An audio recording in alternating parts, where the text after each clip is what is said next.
মধ্যপ্রাচ্যের যুদ্ধে এবার সরাসরি জড়ালো আমেরিকা।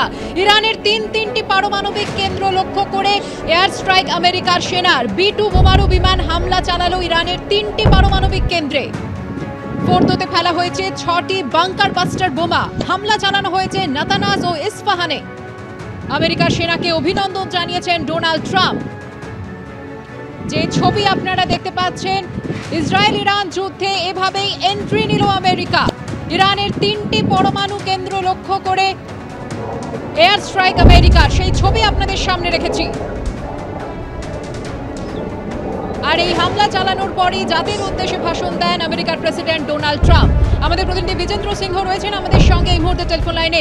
বিজেন্দ্র, আমরা দেখলাম যে ডোনাল্ড ট্রাম্প তিনি জাতির উদ্দেশ্যে ভাষণ দিলেন এবং ইরানকে হুঁশিয়ারি দিলেন যে এখন যদি শান্তি স্থাপন না করে ইরান, তাহলে আরো বড় বিপর্যয় হবে। কিন্তু আমরা তারপরেই দেখতে পাচ্ছি ইরানের তরফ থেকে পাল্টা আমেরিকাকে প্রত্যাঘাতের হুঁশিয়ারিও দেওয়া হয়েছে। পরিস্থিতি কোন দিকে?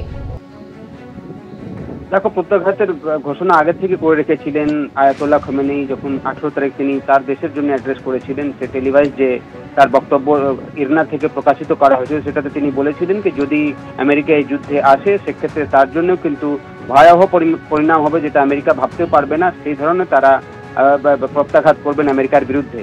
কিন্তু এখন অব্দি কোনো রিটালিয়েশন হয়নি ইরানের তরফ থেকে।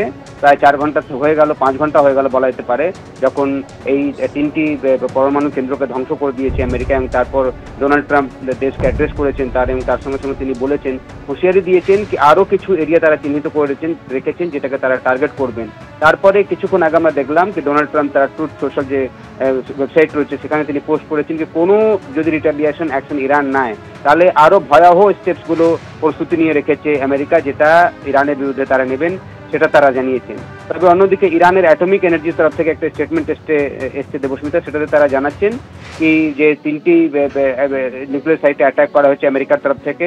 তারা পুরো ইন্টারন্যাশনাল কমিউনিটির তরফ থেকে হেল্প চাইছেন এবং তারা পাশে দাঁড়াও, জানা সবাই তাদের সঙ্গে দাঁড়াক, সেটা তারা অনুরোধ করেছেন। তার সঙ্গে সঙ্গে এই বার্তা স্পষ্ট করা হয়েছে ইরানের অ্যাটমিক এনার্জির তরফ থেকে তারা যে তাদের যে নিউক্লিয়ার প্রোগ্রাম রয়েছে সেটা তারা চালিয়ে যাবেন, সেটা কোনোভাবেই তারা বন্ধ করছেন না।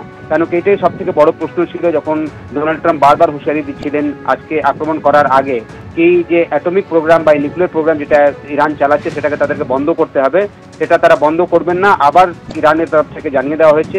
তার সঙ্গে সঙ্গে এখন অপেক্ষায় রয়েছে কি বাকি দেশগুলো কি স্ট্যান্ড, বিশেষ করে চায়না এবং রাশিয়া তরফ থেকে কি বক্তব্য আসে সেটা দেখার বিষয়। তবে ইরানের বিদেশমন্ত্রী জানিয়েছেন কি খুব একটা ওখানে ড্যামেজ হয়নি নিউক্লিয়ার সাইটগুলোতে। বিশেষ করে রেডিয়েশন নিয়ে যে একটা আশঙ্কা ছিল, সেই রেডিয়েশনের খবর এখন অব্দি আমরা পাচ্ছি না ফোর্দো থেকে, বিশেষ করে যেখানে সব থেকে বেশি এনরিচড ইউরেনিয়াম সেখানে ছিল। বিজেন্দ্র, তুমি আমাদের সঙ্গে থাকো। ইরানের 3টি পারমাণবিক কেন্দ্রে এয়ার স্ট্রাইক করেছে আমেরিকার সেনা। আর তারপরে যাদের উদ্দেশ্যে ভাষণ দিয়ে আমেরিকার প্রেসিডেন্ট ডোনাল্ড ট্রাম্প অভিনন্দন জানান আমেরিকার সেনাকে। তিনি বলেন যে আমেরিকার সেনা দারুণ কাজ করেছে, বড় হামলা করেছে। ইরানের 3টি পরমাণু কেন্দ্র ঘুরিয়ে দেওয়া হয়েছে। আজকের রাতটা চ্যালেঞ্জিং ছিল। ঈশ্বর মধ্যপ্রাচ্য আমেরিকাকে আশীর্বাদ করুন, এমনটাই বার্তা ট্রাম্পের।